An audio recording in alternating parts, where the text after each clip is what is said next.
नमस्कार साथियों, स्वागत है आपको अपने YouTube channel Amit Mishra classes पर। आज हम लोग बिहार बोर्ड 2025 का जो एग्जाम होगा उसका एक नंबरिया लेकर आए हुए हैं। इसको आप ध्यानपूर्वक समझिए और इसका रिवीजन करिए, आपको अवश्य समझ में आएगा।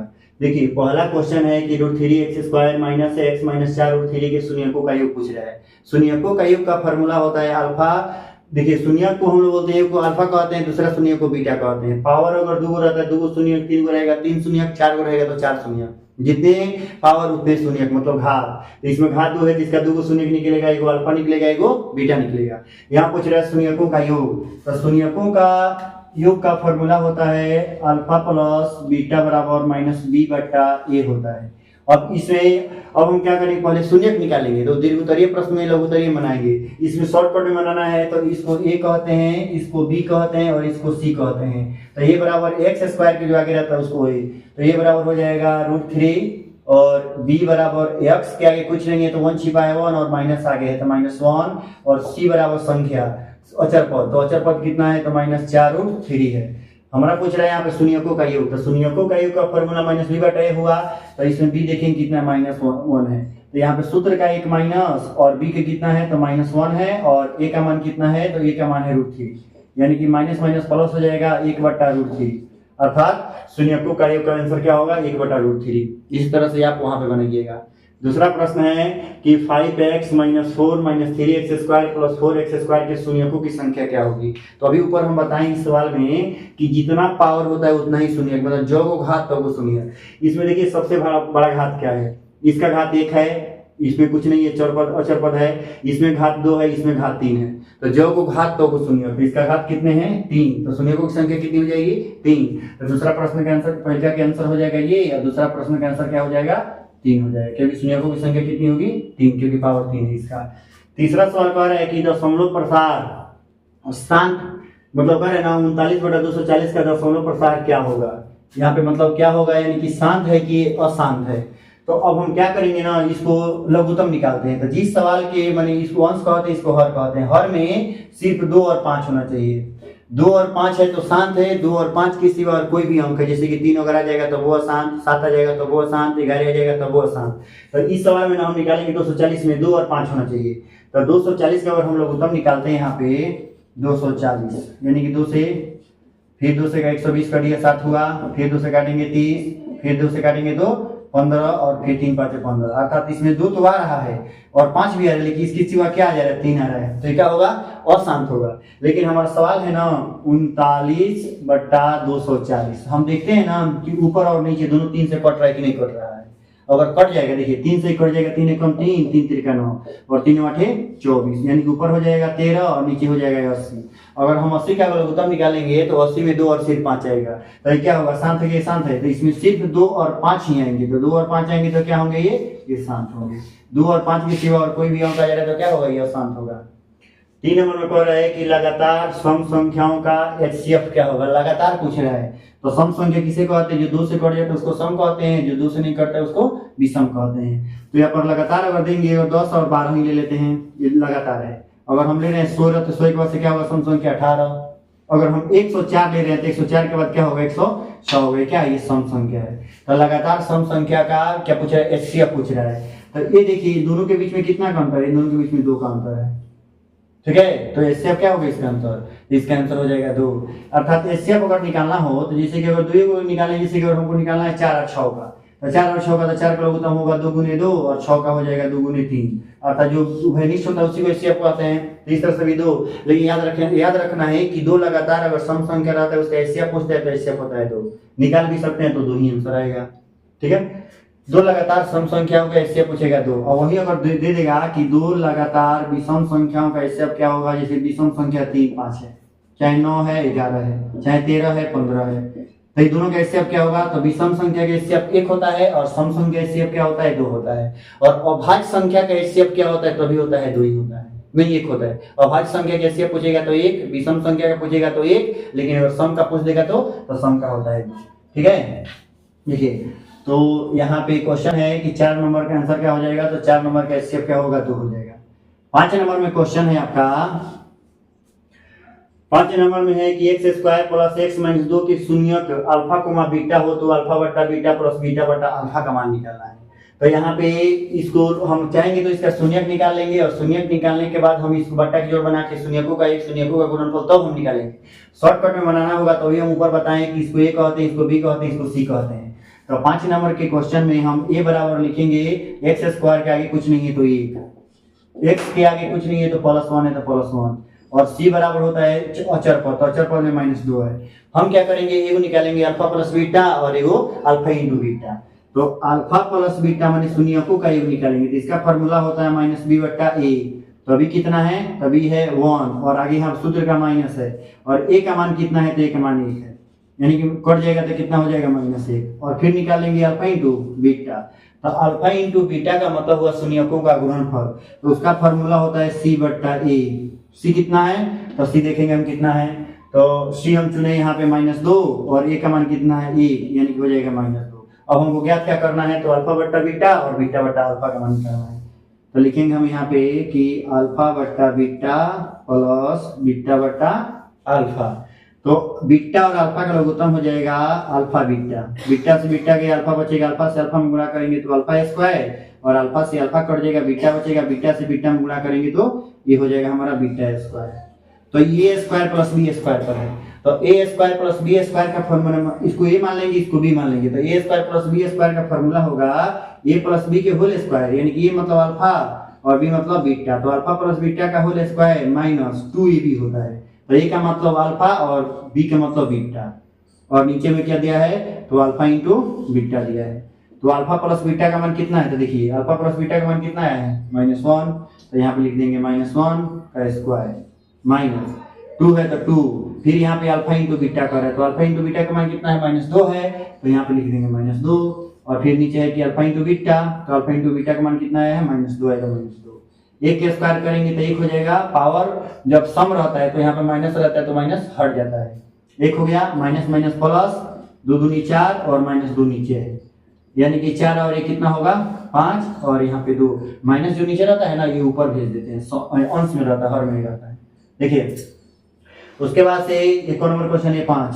6 नंबर में क्वेश्चन है कि 6 को -5 का भुज क्या होगा। तो देखिए जो पहला होता है उसको x कहते हैं, दूसरा वाला को y। तो यहाँ पे x को हम लोग भुज कहते हैं और y को कोटि कहते हैं। तो भुज का मान पूछ रहे तो भुज का मान कितना होगा, देखिए 6 नंबर का हम यहाँ पे बता रहे, 1 नंबर या जो कथन में रह गया यहाँ पे। तो 6 नंबर का आंसर भुज का मान पूछ रहा है, तो 6 नंबर का आंसर क्या हो जाएगा, तो 6 नंबर का आंसर हो जाएगा 6, भुज हो जाएगा 6 और कोटि हो जाएगा -5, यानी कि x को हम लोग भुज कहते हैं और y को कोटि कहते हैं। 7 नंबर में क्वेश्चन है कि 2 त्रिभुज की भुजाओं का अनुपात 4√3:5√2 है, तो उनके क्षेत्रफल का अनुपात क्या होगा।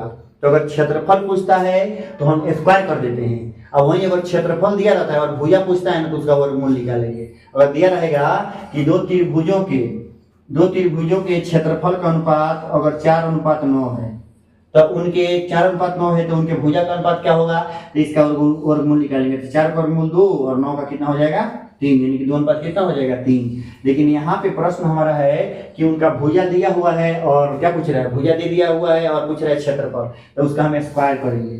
तो यहाँ पे लिखेंगे हम 4√3 का स्क्वायर, और फिर क्या है अनुपात 5√2 का स्क्वायर।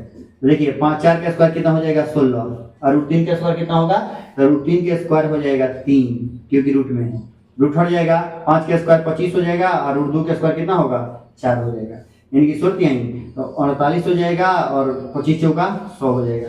अगर हम ये दोनों को काटते हैं तो ये कट जाएगा कबर में, तो ये कट जाएगा 24 बार में, और ये कट जाएगा कितने बार में 50 बार में। √2 का वर्गमूल हो जाएगा यहाँ पे 2, सॉरी √2 का वर्गमूल 2 होगा, 25 गुना कितना होगा, तो ये 25 गुना हो जाएगा 50।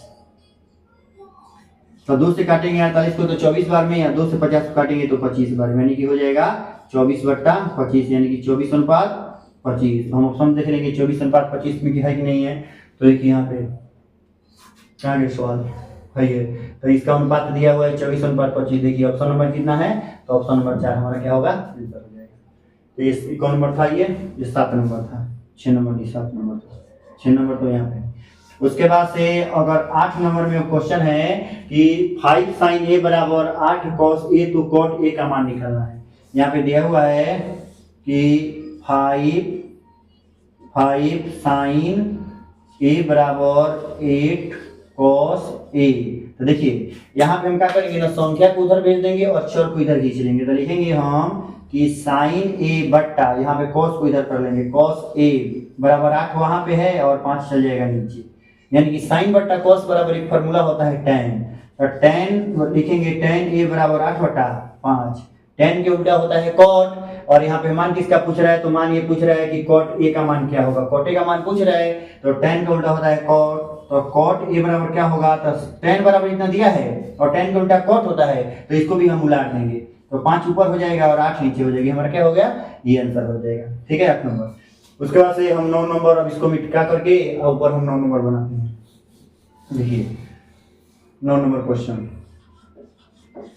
9 नंबर में हमारा क्वेश्चन है कि एक अर्धवृत्त का परिमाप दिया है 36 एम, तो उसका क्षेत्रफल क्या होगा पूछ रहा है। तो अर्धवृत्त का परिमाप दिया है 36 और उसका क्षेत्रफल पूछ रहा है। तो अर्धवृत्त का परिमाप दिया है, तो लिखेंगे परिमाप को ही हम लोग परिधि कहते हैं। तो अर्धवृत्त की जो परिधि दिया है वो 36 दिया है। परिधि का फॉर्मूला होता है, अर्धवृत्त है ये, तो अर्धवृत्त की परिधि का फॉर्मूला होता है पाई आर प्लस 2r बराबर दिया है 36। तो इन दोनों में देखिए तो कॉमन क्या है, तो इन दोनों में कॉमन है यार, तो r कॉमन ले लेंगे तो इधर पाई हो जाएगा और इधर 2 हो जाएगा, बराबर हो जाएगा 36। अब हम क्या लिखेंगे, लिखेंगे r बराबर 36 और जो साथ में है तो बराबर किधर जाएगा, तो कहाँ जाएगा, तो गुणा में रहता है तो भागा में जाता है, जोड़ में रहता है तो घटाव में होता है, और घटाव में रहेगा तो बराबर उधर जाएगा तो जोड़ में, ये गुणा में है तो भागा में हो जाएगा, पाई प्लस 2 हो जाएगा। अब हम क्या करेंगे, लिखेंगे कि r बराबर 36 ऊपर और पाई का मान होता है 22/7 और प्लस यहाँ पे 2 है तो 2। अब इसका हम क्या करेंगे, बट्टा का जोड़ बना लेंगे ऊपर वाला का, तो r का मान लिखेंगे है ऊपर 36 है तो 36 और 7 और 1 के लघुत्तम हो जाएगा 7। 7 से 7 एक बार में 1 से गुणा करेंगे 22 से कम 22 प्लस 1 से काटेंगे 7 को तो 7 बार में, और 7 से गुणा करेंगे 2 में 7 गुना 14 हो जाएगा। ठीक है, इसको हम थोड़ा मिटाते हैं यहाँ पे। देखिए अब लिखिएगा कि r बराबर 36 ऊपर और 22 को 14 को जोड़ देंगे तो कितना हो जाएगा 36/7। जो 3 नंबर में बटा रहेगा यहाँ पे, तो यहाँ पे रहेगा तो इसको कहाँ भेज देंगे, इसको भेज देंगे हम ऊपर, तो r बराबर हो जाएगा 36 × 7/36। 36 से 36 कट जाएगा और r का मान कितना हो जाएगा, तो r का मान हो जाएगा 7। हमको ज्ञात क्या करना है 9 नंबर में, तो इसका क्षेत्रफल पूछ रहा है। तो अर्धवृत्त के क्षेत्रफल का फॉर्मूला होता है 1/2 पाई r स्क्वायर। तो 1/2 पाई का मान 22/7 होता है और r का मान कितना निकला है, 7 निकला है। तो 7 का स्क्वायर करेंगे तो कितना होगा, तो 7 का स्क्वायर हो जाएगा 49। 7 से काट देंगे 7 7 49 और 2 से काट देंगे 11 बार में, तो 11 7 कितना होगा, तो 11 7 हो जाएगा हमारा 77। ये हमारा क्या होगा, आंसर हो जाएगा। इसका स्क्रीनशॉट लेना तो ले लीजिए। फिर हम अगला 10 नंबर क्वेश्चन देखिए। अब 10 नंबर में क्वेश्चन है कि एक गोले का आयतन और वक्र पृष्ठीय क्षेत्रफल संख्यात्मक रूप से बराबर है, तो उसका त्रिज्या पूछ रहा है। यानी कि गोले का आयतन और वक्र पृष्ठीय क्षेत्रफल क्या है, बराबर है। तो गोले का आयतन का फॉर्मूला होता है 4/3 पाई r क्यूब, और गोले का वक्र पृष्ठीय क्षेत्रफल का फॉर्मूला होता है 4 पाई r स्क्वायर।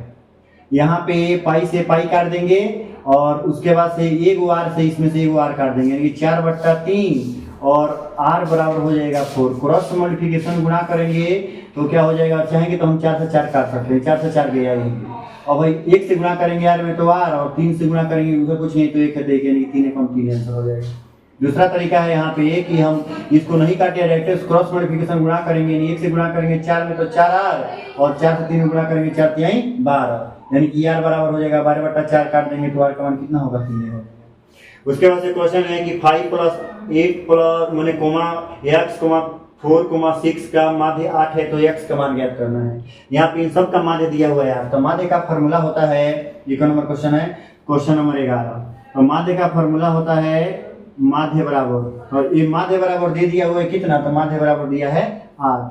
माध्य का फॉर्मूला होता है चर मानों का योग, चर मानों का योग बटा चरों की संख्या, माने कुल संख्या बराबर कितना दिया है, बराबर 8 दिया है। तो चर मानों का योग में सबको जोड़ देंगे, तो लिखा है 5 plus 8 plus x plus 4 plus 6 बट्टा में कुल है 1 2 3 4 5 है 5 बराबर कितना होगा 8। क्रॉस मल्टीप्लिकेशन गुणा नहीं करेंगे, पहले जोड़ देंगे तो संख्या संख्या भी जोड़ेंगे तो 8 5 13 13 4 13 4 कितना होगा 17 17 6 कितना होता है 23 होगा 23 और चर को अलगे तो x को हम क्या करेंगे अलगे जोड़ेंगे और बट्टा में 5 बराबर क्या होगा 8।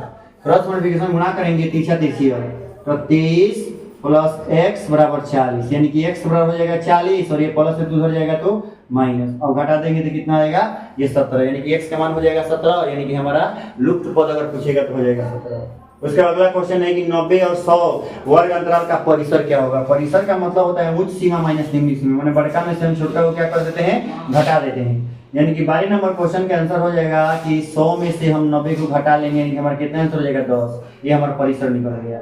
ये क्वेश्चन है कि 4x² - 3x + 4y³ - 3y + 8 कितने चरों में बहुपद है। चर का मतलब है जात, यानी कि देखिए ये x जाति का है और ये भी x जाति का है तो ये दोनों क्या हुआ एक जात का हुआ और y जाति का है y जात का है तो कौ जात हुआ दो जात हुआ, यानी कि अचर पद है तो अचर पद को नहीं देखा जाता है। ये कितने चरों में क्या बोलेंगे दो चरों में है क्योंकि एगो x वाला है और किस वाला है तो y वाला है, यानी कितने कितने चरों में क्या बोलेंगे इसका आंसर तो तेरे का आंसर हो जाएगा दो चरों में। 14 नंबर है कि कौन परिमेय संख्या है, मान परिमेय संख्या पूछ रहा है तो देखिए √27 का अगर हम वर्गमूल निकालते हैं 14 नंबर के आंसर में 14 नंबर यहाँ पे 14 नंबर में √27 का अगर हम निकालते हैं तो हो जाएगा 3√3 और नीचे कितना दिया है तो 4√9 का वर्गमूल कितना होगा 3 3 से 3 गया यानी कि √3 बट्टा हो जाएगा 4। ये परिमेय के परिमेय तो जो रूट में रहता है वो अपरिमेय, जो रूट से बाहर निकल जाएगा वो परिमेय, ये रूट में है तो ये अपरिमेय। इसका दूसरा ऑप्शन है कि √16 तो 16 का वर्गमूल कितना होगा तो 16 का वर्गमूल हो जाएगा 4 और 125 का नहीं निकलेगा तो 125 का हो जाएगा 5√5 तो भी क्या होगा अपरिमेय होगा। तीसरा है कि ऊपर है √8 और नीचे है 5√2 √2 से अगर हम √8 को काट देंगे तो 4 बार में कटेगा, 4 का वर्गमूल हो जाएगा 2 और नीचे है 5 यानी कि रूट से बाहर निकल जाएगा तो ये हमारा क्या होगा तो ये हमारा परिमेय हो जाएगा। 15वां नंबर क्वेश्चन है आपका कि x² - 9x + a का गुणनफल 8 दिया है तो a का मान निकालना है। गुणनफल दिया हुआ है यानी कि द्विघाती बहुपद है, पावर 2 है तो द्विघाती बहुपद है, इसका गुणनफल 8 है यानी कि गुणनफल 8 है यानी कि अल्फा × बीटा बराबर कितना दिया है 8। तो पिछले सवाल में यहाँ पे पढ़ाए थे शून्यकों की संख्या, यहाँ पे भाई सवाल देख रहे शून्यकों का योग, उसी तरह से एक क्वेश्चन था तो इसमें अल्फा + बीटा और अल्फा × बीटा का मान निकाले थे। तो अल्फा × बीटा का मान होता है c/a, तो यहाँ पे लिखेंगे c/a बराबर दिया हुआ है कि कितना 8 दिया है। तब इस सवाल में देखिए इसमें देखिए इसको a कहेंगे, इसको b कहेंगे, इसको c कहेंगे तो c का मान क्या है तो c का मान है a, तो c के मान जगह पर लिखेंगे a और नीचे है a तो a का इसको a b c कहते हैं तो a का मान इधर कुछ नहीं है 1 छिपा है तो लिखेंगे 1 बराबर है 8। क्रॉस मल्टीप्लिकेशन गुणा करेंगे a से 1 में गुणा करेंगे तो a और 8 से 1 में गुणा करेंगे 8 यानी कि a का मान कितना हो जाएगा a का मान हो जाएगा 8 आंसर हो गया। 16 नंबर आपका प्रश्न है कि मूल बिंदु का निर्देशांक क्या होता है तो मूल बिंदु का निर्देशांक होता है 0,0। ठीक है, इसका अगला सवाल फिर हम लिख रहे हैं तो पहले इसका स्क्रीनशॉट लीजिए। देखिए अगला सवाल है अब हमारा 17 नंबर की दो संख्याओं का योग 42 है और गुणनफल 440 है तो अब ये संख्या क्या है तो इसको हम ऑप्शन से हल करेंगे। अगर हम जोड़ते हैं मान लीजिए पहला ऑप्शन देखिए 24 को और 18 को जोड़ेंगे 24 18 जोड़ेंगे तो 42 हो जाएगा, लेकिन गुणा करेंगे तो 440 नहीं होगा। उसे सेकेंड नंबर ऑप्शन है कि 10 और 32 जोड़ेंगे तो 32 को 10 को 42 हो जाएगा और 32 को अगर हम 10 से गुणा करेंगे तो 320 आएगा, ये भी नहीं होगा। तीसरा ऑप्शन है कि 20 को और 22 को जोड़ेंगे तो 42 हो जाएगा, अगर हम 20 में अगर हम 22 से गुणा करेंगे तो कितना होगा तो देखिए 2 दूना 4 2 दूना 4 यानी कि 440 हो जाएगा। तो ऑप्शन नंबर हमारा सी क्या होगा सही हो जाएगा। सेकंड नंबर क्वेश्चन है कि के का मान ज्ञात करें जिसके लिए समीकरण का कोई हल नहीं है। कोई हल नहीं में क्या होता है एगो बराबर होता है और एगो बराबर नहीं होता है। देखिए ये समीकरण फर्स्ट है तो समीकरण फर्स्ट है तो a1 b1 c1, ये समीकरण सेकंड है तो a2 b2 c2, माने x के आगे जो रहेगा उसको a1, y के आगे रहेगा उसको b1 और संख्या में जो रहेगा वो c1। उसी तरह सेकंड में जो x के आगे रहेगा तो इसमें a1 है तो इसमें a2 होगा, y के आगे है तो b1 हुआ है तो इसमें b2 होगा, c2 क्या होगा ये होगा संख्या। तो इसमें हम चुन लेंगे कौन नंबर क्वेश्चन है ये 18 नंबर। तो 18 नंबर में क्वेश्चन हम a1 बराबर चुन लेंगे क्या, तो a1 बराबर हो जाएगा 3 और उसके बाद से b1 हमारा क्या होगा, तो b1 हमारा जो y के आगे रहेगा 1 है तो 1, और c1 बराबर क्या है, तो c1 में 1 है। उसी तरह से अगर हम a2 चुनना होगा तो समीकरण सेकेंड वाला में देखेंगे तो x के आगे जो क्या है, तो 2k - 1 है, तो हम लिखेंगे कि 2k - 1, और फिर हम b2 बराबर चुन लेंगे तो b2 बराबर y के आगे क्या है, तो k - 1 है, तो हम लिखेंगे k - 1, और c2 में क्या है, तो c2 में देखिए 2k + 1 है, तो हम लिखेंगे कि 2k + 1। अब कोई हल नहीं में एगो बराबर होता है एगो बराबर नहीं होता है, तो हम लिखेंगे चूंकि a1 बट्टा a2 बराबर b1 बट्टा b2 और बराबर c1 बट्टा c2, दोनों को हम बराबर करते हैं। एगो लिखेंगे हम 3 बट्टा 2k - 1, फिर b1 में क्या है, तो b1 में हमारा 1 है, और b2 में कितना है, तो k - 1 है, c1 में क्या है, तो 1 है, और c2 में हमारा क्या है, तो c2 में है 2k + 1। अब हम क्या करते हैं ना कि दो को बराबर करते हैं, क्योंकि एक बराबर होता है एक बराबर नहीं होता है, तो हम हर दोनों को लेके चल रहे हैं, तो लिखेंगे चूंकि a1 बट्टा a2 और बराबर b1 बट्टा b2, तो a1 में कितना है 3, a2 में कितना है, तो 2k - 1, b1 में कितना है, तो 1, और b2 में कितना है, तो k - 1। क्रॉस मल्टीप्लिकेशन गुणा करेंगे तिरछा तिरछी, k से गुणा करेंगे 3 में तो 3k, और 1 से गुणा करेंगे 3 में तो 3, 1 से गुणा करेंगे 2 में तो 2k, और 1 से गुणाएंगे 1 में तो -1। क्या करेंगे ना, चर को एक लगे माने जाति वाला एक लगे, तो 2k है 3k है, k वाला एक जाति है, तो 3k ऊपर से तो इधर आएगा तो -2k बराबर -1, ये माइनस है तो उधर जाएगा तो +3, 3 में से 2 हो जाएगा तो 1 बचेगा यानी k हो गया, और 3 में से 1 जाएगा 2 यानी k का मान क्या होगा हमारा 2 आंसर हो गया। अगला क्वेश्चन है कि 720 में 2 का अधिकतम घात क्या होगा, 19 नंबर क्वेश्चन। 720 में 2 का अधिकतम घात पूछ रहा है, तो 720 लिख करके और हम क्या करेंगे 720 का लघुत्तम निकालेंगे, 2 से काटेंगे तो 2 3 6, 7 में 6 जाएगा तो 1 बचेगा, इस पे डाल देंगे तो 12, 2 6 12 हो जाएगा, 0 तो उतार देंगे। फिर 2 से काटेंगे, 2 1 2, 3 में से 2 जाएगा तो 1 बचेगा तो 16 हो जाएगा, 2 8 16, 0 है तो 0 उतार देंगे। फिर 2 से काटेंगे तो 2 9 18 90, फिर 2 से काटेंगे तो 45, और फिर 3 से 15 3 45, और फिर 3 से 3 बचे 15।